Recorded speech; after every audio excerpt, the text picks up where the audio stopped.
Chères auditrices, chers auditeurs de notre radio, bienvenue.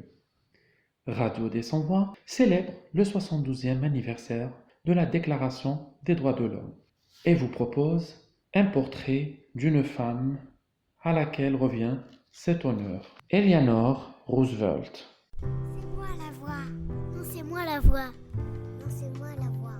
Nous sommes la voix. Nous sommes tous la voix des sans-voix.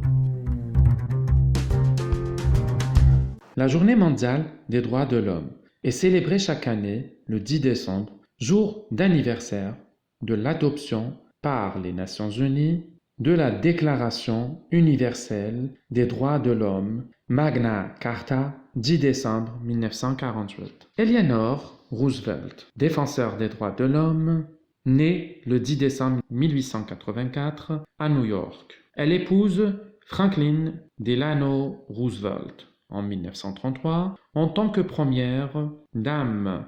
Dès son arrivée à la Maison-Blanche, elle s'est investie dans la défense des droits de l'homme et les problèmes de la justice sociale. Eleanor poursuit son travail de défenseur des droits de l'homme. Elle soutient les femmes. Elle a soutenu publiquement la chanteuse Marianne Anderson lorsqu'en 1939 était interdite d'utiliser la Constitution Hall de Washington en raison de la couleur de sa peau. Eleanor Roosevelt a alors fait en sorte que Marianne Anderson se produise sur les marchés du mémorial de Lincoln, créer ainsi un symbole de courage et d'affirmation des droits de l'homme. En 1946, Eleanor Roosevelt a été nommée déléguée aux Nations Unies par le président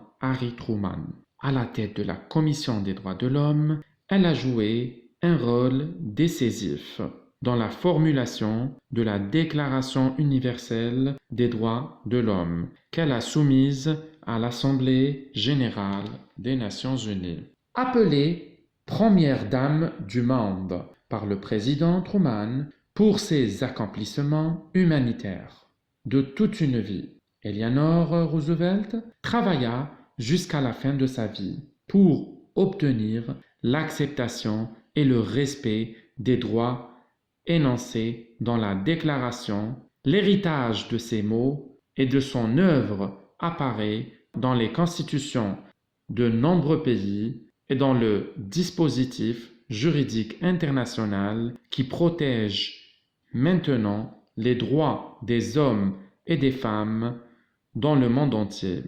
Eleanor Roosevelt, défenseur des droits de l'homme, décède en 1962.